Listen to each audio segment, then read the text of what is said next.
At least that's how you used it. All right, we're streaming and recording. Okay, so welcome to the meeting for July 13th, work session, 6 p.m. I would say you can call a roll, but everybody's here, so for the work session. Commercial district modification, Ms. Burley. Hello. So as Folly Commercial District has grown, we've had some recent developments in the past year, including WikiWiki and then some new rental properties that were built under multifamily housing, which we have a single family and a duplex with 12 rental units, I believe.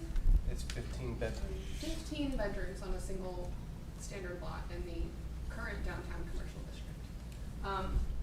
And so Aaron and I sat down and we took a look at where the commercial district was going, coupled with the short-term rental being the highest and best use. So these recommendations will also have the short-term rental stuff that we were working on in mind as well. So it seemed like there was a disconnect between the maximum build-out allowed in the downtown commercial district and what the historic pattern of development was. Basically, changing the maximum allowances under the zoning code will prevent future oversized buildings, which is a sentiment from the comprehensive plan to preserve community character. That was identified that the city is not doing a great job from a public perception point of preserving community character of Folly with recent developments. This is also in line with the design review board to establish to protect the character and village atmosphere of the commercial districts and to ensure that proposed structures relate harmoniously to the terrain and to existing buildings in the vicinity that have visual relationship to the proposed buildings. So, with the primary new type of development being single-use residential, with most of these being rentals, we took a look at how to make the downtown commercial district more of a vibrant mix. And we came up with the following recommendations. So there are two buckets. One is to redraw the boundaries of the downtown commercial district to basically only include Center Street frontage. There would be parking requirements removed except for residential uses. Most lots on Center Street right now don't have parking that they provide anyway, so not a huge impact. The only residential use that would be allowed in the downtown commercial district, which again would just be on Center Street frontage, would be a residential lot over a commercial lot. And you would need parking for that residential structure, whether that's 1-2 bedrooms, you would have to have that parking provided. Any new or redeveloped buildings would be built at grade. That is in line with how Center Street currently looks, and we would like to preserve that character of Center Street with having businesses at grade as you walk by them. That's pretty traditional from a commercial district. They would have to be flood-proofed and in line with FEMA guidelines. Building at grade also reduces the total allowable height, so it keeps new buildings on Center Street more in scale, so we don't have a massive structure right on our main How do you drag. flood-proof a building at grade? So, I don't know if you remember when Everset was built. You remember anything about that construction? A little So, bit. You have to take solid walls up to the height of the BFE, whatever that is, in that area, and they have to be designed by an engineer to actually resist flooding like a boat. Basically, that building, when you put all the door seals on it and everything, it's supposed to hold out water just like the whole boat for a certain amount of time. It has to be certified by an engineer. Okay. We have only 3 on the whole island like that. One is Brian Buck's building, Everset, and the old Lost Dog building. Well, and it's non-residential. yeah, so FEMA allows dry floodproofing. Non-residential. And you can have human intervention. Flood panels could be stored and deployed at a time of a hurricane to protect that business. So that's kind of the first bucket of redrawing the boundaries to downtown commercial. Also, some outdoor space would be provided at the street area. This seems like it was brought forth in our pandemic times with outdoor dining, and the public seemed to really enjoy it, and businesses are kind of still doing it right now. Then the second bucket is rezoning the remaining downtown district properties to island commercial, and then amend some of the rules for all island commercial properties. So multifamily development would be prohibited on full lots in what is now the downtown commercial district. This is already written in the island commercial code that multifamily is not an allowed use in island commercial. We already have written in our ordinance that a non-conforming use in our commercial districts can be reestablished after substantial improvement or substantial damage, so there would be no effects from a use zoning standpoint with those businesses that are already established. This would limit new residential growth in our commercial districts, and this would serve to prevent loss in the commercial area from flipping to residential use, and create some diversity in the businesses that we see in our commercial district. The setbacks in the island commercial district would change from 0 feet to 10 feet on all sides. This paired with the 35% lot coverage will reduce the massing of new buildings. And then require all new development and redevelopment in both districts of downtown commercial and island commercial to install pervious ped paths, as those are increasingly popular on the island as we develop them as a city. I included pictures of what is current and what is proposed for zoning maps. Main changes is basically taking everything off Center Street from downtown commercial into island commercial.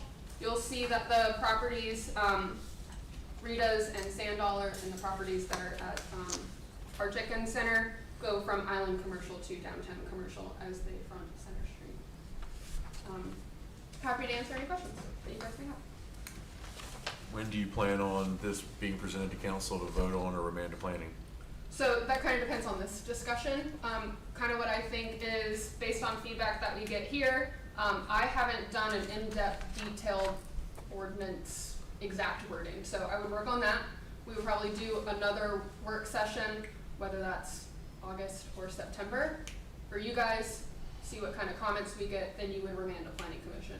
So I see the earliest that this goes effective is November or December. Yeah. It's nothing we gotta worry about. So why don't you just shoot for September to come back and have Okay. a work session? How about that? Yeah. A question. Question. Oh, okay. On number D, where you have the patio, porch, courtyard, garden stoop, or other area of the street, exempting the space from the total lot coverage, wouldn't it be better to allow them to use that as part of their coverage, since as part of the open area, and that might encourage them to have that open area? If you exempt it, then they can only cover 50% of the remaining area. Right. Whereas if you don't exempt it, that would go towards their 50% of open area. So the way the lot coverage rules work is you are allowed to cover 50% of the lot. This is saying that if you used 10% of the lot for a covered porch, it wouldn't count against your allowable 50%. So you could in effect cover 60% of the lot. Or if you exempt it, then you can only cover 50% of the remaining 90. If you exempt sir. this. So what we were intending to say with that language is that lot coverage used for a public amenity at the street does not count against your total allowable lot coverage. We want to encourage people to do this open space, and I'll word it better within the ordinance, but that is the. I'm just afraid the way I read it was you exempt it, so if you have 100% as your lot, and you take 10% for this amenity, then you can only cover 50% of the remaining 90%. Whereas the 10% for the public amenity should count towards your 50% of open space. I get what you're saying. I think Thanks. you and Aaron are saying the same things in different Probably. ways. So Yeah. yeah. And Noted. for And Avocet was, again, kind of the impetus for that. When they built, they were limited to 50%. They wanted to add that porch, which has really become kind of a quasi-public space over time. Right. And they weren't allowed to, they had to go for a variance, and we had to kind of contort ourselves to give them a variance to build that porch and go over their lot coverage. So we think that if we tell people, hey, if you give us a public space on the street, like the porch at what used to be Taco Boy, now it's Wiki Wiki, something to put activity on the street, we won't penalize you for it. Any other questions? Thank you, ma'am. So, but you're not going anywhere. No, I'm staying. For round two, the recommendations to the council for comprehensive plan update? Yes, so, Planning Commission has completed their research and review of the 5-year update of the 2015 comprehensive plan. In the June meeting, they voted to recommend the updated draft that you guys got copies of before this, to you guys for the 2020 comprehensive plan, really 2021, because of COVID. So next steps will be a public hearing, and then it'll come back to you guys with public opinion and review of the draft to do 2 readings. So kind of main things that were done, all the sections were updated. So first section is the 9 elements. There was a 10th one that was written, the resilience element. Section 2 is public input, so that was a new survey that measured how well the city has achieved the goals outlined in the 2015 plan. Got some pretty good feedback. They gave goals that were missing and what some new long-term planning issues should be. And then section 3 looks at the needs and goals and implementation strategies. Some were updated to show how they were carried out, what committees happened, and then actions still required, and then new goals were added to reflect the resilience element. And then 3 things of importance. Again, that resilience element that I mentioned incorporated natural disasters, climate change, and its adaptation strategies, and then all of the environmental long-term plans that the city has done in the last 5 years were formally incorporated into the comp plan. Citizen input stated that protecting natural resources was the area that the city should focus most of its resources in the next 5 years. So happy to be here. Thanks for creating my position. I'm excited.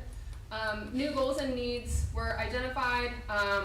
Some of them were expand city-owned Folly Nature Conservancy land along the marsh front, and it's typically used for beachfront communities or parcels.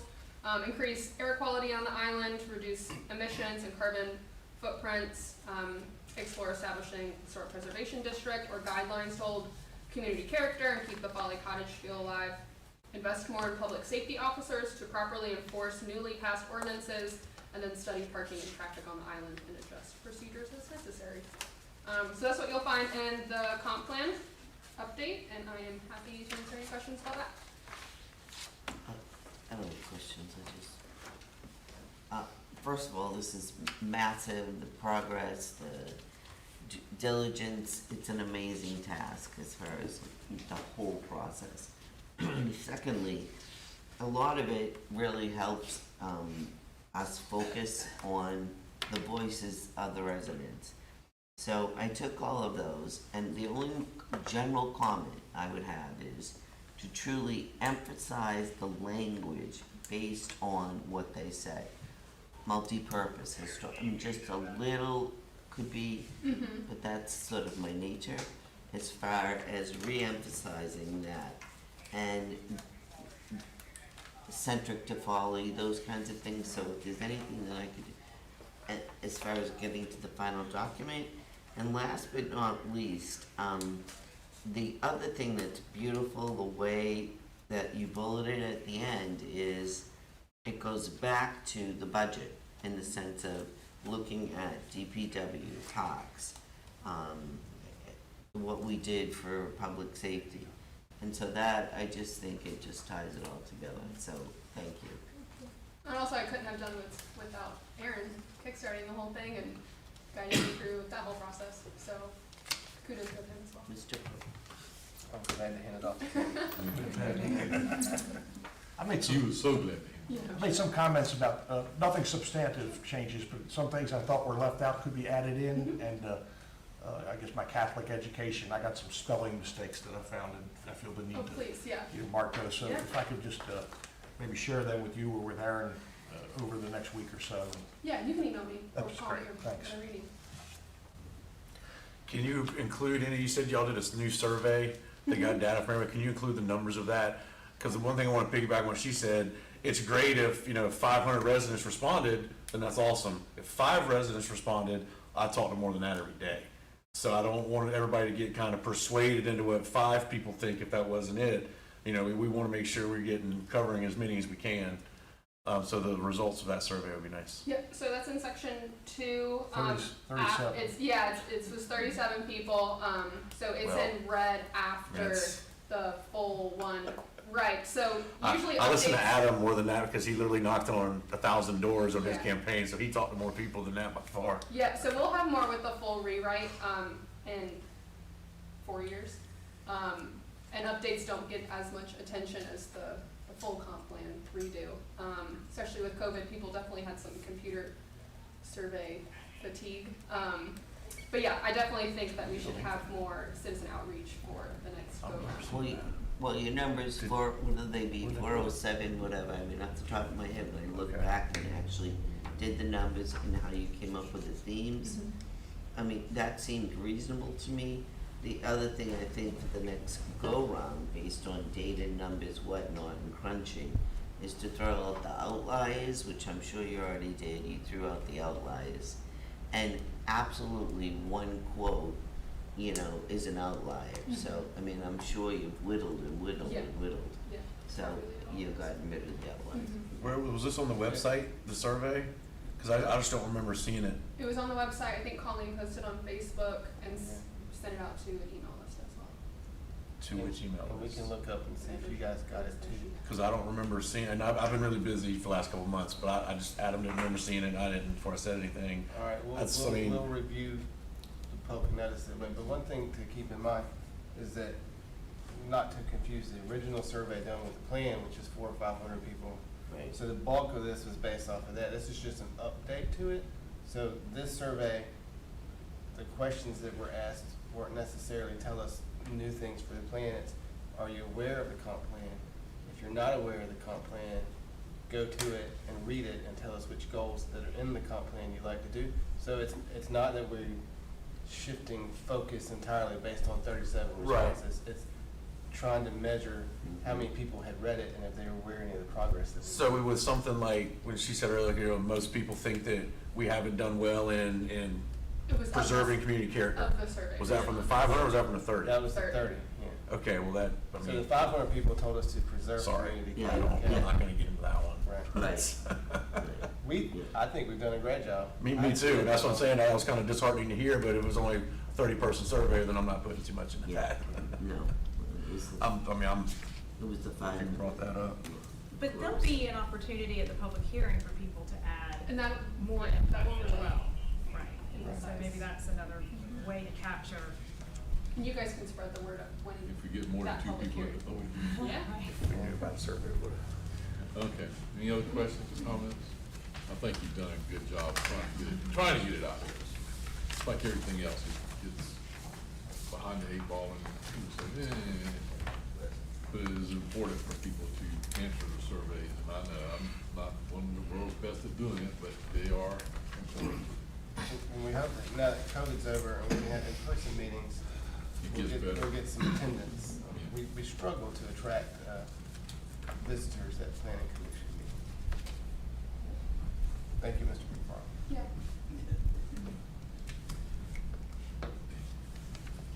Okay. So who's up for the alcohol? You? I'll start and then Andrew can probably answer all the heavy questions. So this kind of originated from a discussion that was had with the town of Sullivan's Island about some difficulties they had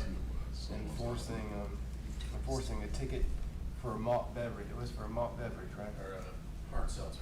Yeah, so someone had hard seltzer on the beach, they were written a municipal ticket, and they showed up in court, a law student showed up in court and said, well, according to state law, this hard seltzer doesn't count as an alcohol beverage, and in your ordinances say alcohol, and they're not specific, so you can't charge me on this. So they went through and amended all their ordinances just to cover all their bases, and that's what this is. So we're not changing. Good for him. So it doesn't change any of our policies. It just clarifies. That's called beating the system right there, man. That's He or good she, stuff. he or she's the lawyer I want for my DUI. Right? Sounds like my brother. Yeah, so this is just basically making a definition, right? Nothing changes, on the street. I did talk to the booze pop guy who called me and I said, there's really nothing changing for you other than they can't take your product on the beach. And he said, okay, I'll put up a sign that says you can't take this product on the beach. So, what more can you ask for, right? I spoke to Aaron earlier, on page 12, in section C, after the red, it says, a beverage containing 0 alcohol percent weight are allowed by the beach in cups. The next sentence, any cans or bottles must remain cooler at all times, provided they may be removed briefly for the purpose of transferring contents. And I recommend that we eliminate bottles, because glass is specifically forbidden on the beach, and eliminating bottles would match, this ordinance would match up the ordinance that prohibits glass on the I beach. thought about the same thing, and then I thought we ought to say not any cans or plastic bottles. Yeah, I just said eliminate bottles, just Yeah. because that matches the exact wording of the, where we prohibit glass, we say you may have cans, but they must stay in the cooler. So I figured in this instance, we should say cans, but they must stay in the cooler, and then it all matches. But you're right, I mean, plastic bottles would technically be allowable. So, just. So we just bring that up when it hits the floor. Okay. Just strike those words, 2 words. Okay. You wanna strike, just to clarify, you wanna strike, they can't bring plastic bottles or aluminum bottles onto the street? No, I just wanted to eliminate bottles. Glass, it's glass. So it's just right? all glass? Or we just say glass bottles. Plastic. It's glass because we left plastic bottles, right? We would allow plastic bottles. Yeah, so it's glass is the issue. And metal bottles too. Well, those are okay, the aluminum ones is what I'm asking, because it can create twice as much trash. If you have to take from an aluminum bottle per se, and pour it into a plastic cup, you've already got rid of glass, what's the point?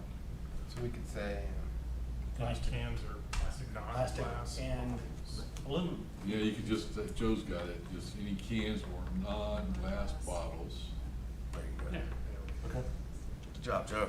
It's glass. That's why they pay me the big bucks. That's right, man. Is that here or revenue?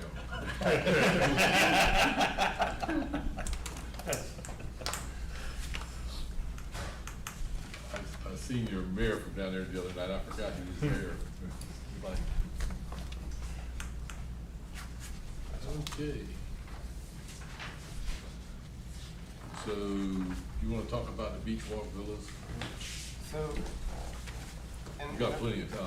All right, well, we kind of got this as a note for the work session, in case you guys wanted to discuss it before the actual request during the meeting.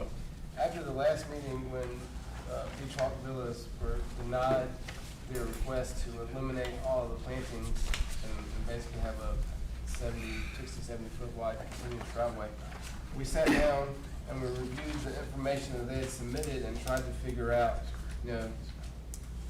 are we truly eliminating their parking, and is there anything we can do to make sure they maintain some parking? Using the numbers he sent us, we did some Google Street View research, and we found that most of the cars that have been parked on that building for the last 10 years or so could fit under the building. We understand they don't want to park under the building. And then we looked at the driveway configuration and tried to give them some options. How can we achieve our goal and keep it 3 driveways, but also achieve their goal and with side-by-side parking? So I think you all saw the email we sent where we laid that out for them. They chose to go with, it's labeled as number 2 on here. That's their second design, but it's the 3rd option they were doing, where we keep the 3 driveways, we just widen each one a little bit on the side and recenter it in the base so they can pull in, kind of go a little bit to the side and park beside each other. They've accepted that choice.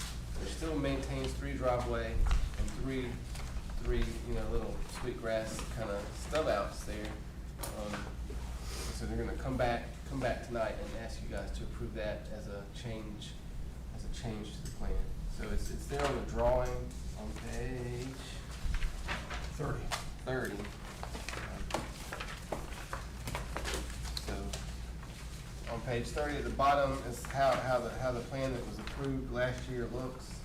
At the top is what the revisions will look like. So it basically narrow the sweetgrass islands between the center bay and the bays. And if y'all read his response to y'all, the more I read his response, the more I just want to say, I don't want to do nothing. After Aaron and I talked about this extensively, trying to find a way to do something, I mean, because the sweetgrass plantings are not Folly Beach's push. That is, South Carolina DOT said you're gonna have vegetation between this pedestrian path and the highway.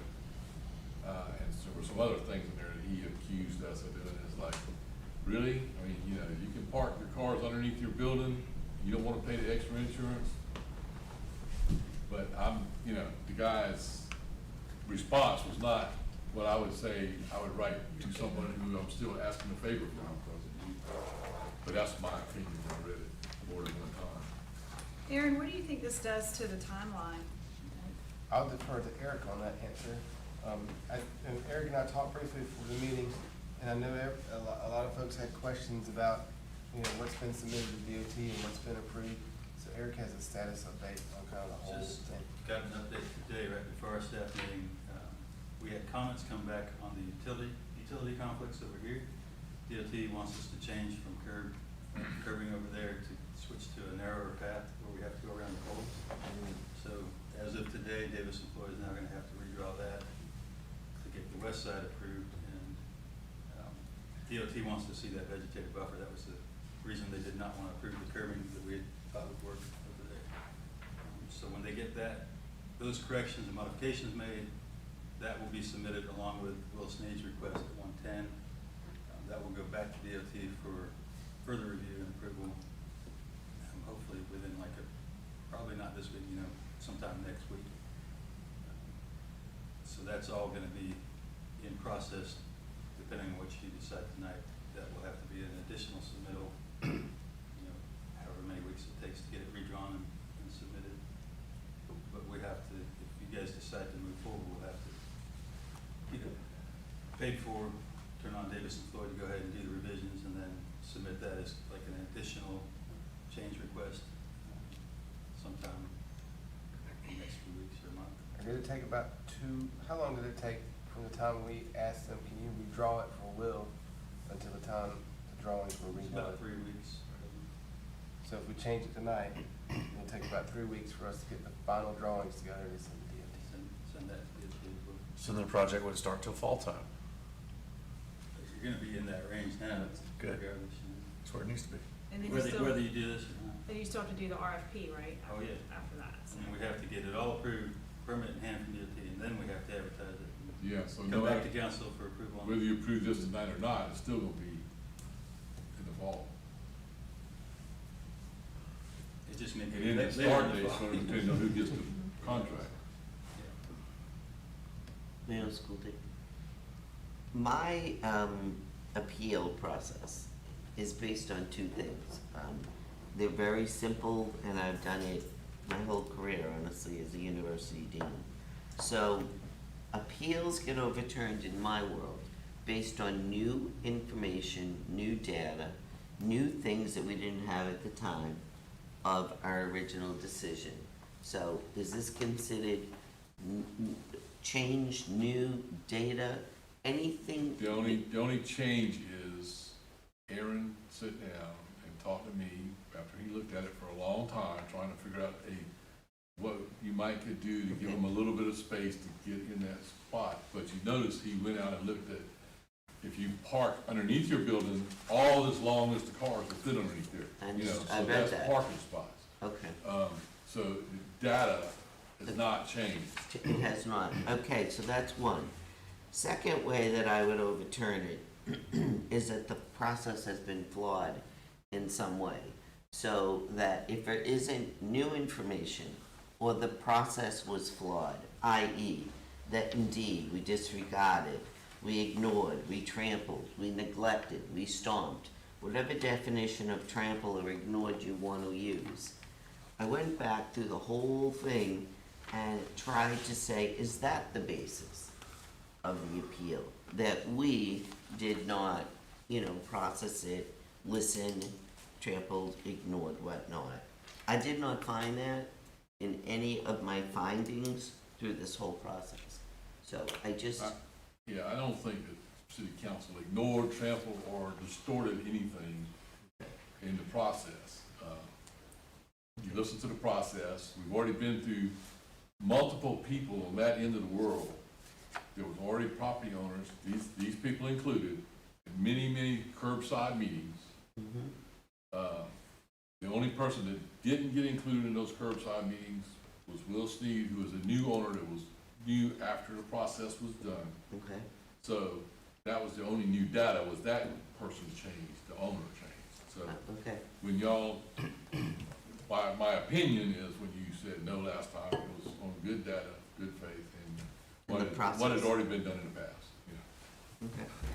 Thank you. So under what is labeled current design, what's the expectation as far as how many cars can be accommodated in those 3 slots? The same 6 or Yeah, all something less than that? All 6.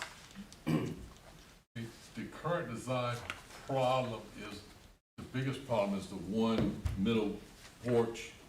The steel beam's too low, Right. it doesn't allow jacked up pickup trucks to get underneath it. So those cars. The other two still can get, because that porch sticks out in the middle, Mhm. the other two can still get 2 in there with no problem. That was the determination. Another thing he disagrees with is the fact that you could cross the right of way and then pull one car over out of the way and then pull up beside it. He's saying we can't enter our driveway, shift, come into the driveway, shift over here, and this car comes into the driveway and shifts over here, and we can't put 2 cars side by side. Which they tend to do in the city of Charleston Yeah, multiple times. I have parked 2 cars side by side in a parking space with an 8-foot wide driveway for years. So that's just my personal experience. And have we had existing enforcement issues with that middle bay, cars protruding into the pedestrian path, even though one doesn't technically exist? Few tickets over the years, nothing crazy. Okay. And to the extent in the future state that grass were to be routinely trampled upon, would that be ours to enforce? And against whom? The association? That's a good question, I think, It would be ours to enforce, just like Second Street West, and Second Street East would be the same way. Enforcement would be trying to catch folks doing it. The other thing we might have to do is go in there and right behind where the grass is planted, put up some kind of barrier fence, like, post and rope, whatever, to try to help keep that from happening, or drive it over or whatever. Yeah. Great That's a idea. good idea. So, yeah, it would fall back on the city to enforce and maintain it. After a year, we have to maintain those plantings, which is why we were trying to do as much as we could in as many areas as we could to get away from them. Because, the first year is easy, then after that, it's us that have to keep it up and keep them viable for DOT.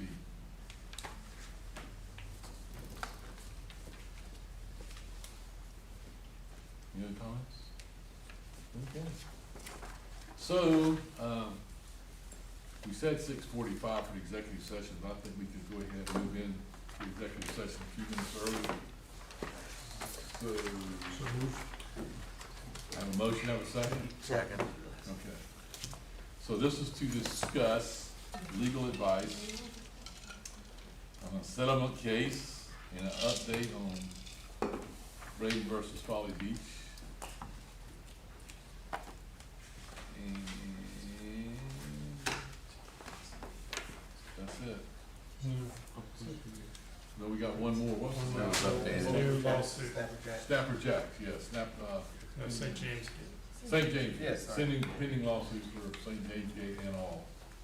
And us. Yeah, I said and all. All right? Thank you. Pardon me, I was told at 7 o'clock I could speak for a couple minutes. At 7 o'clock, we'll have a regular city council meeting, and there'll be a section for citizens' comments.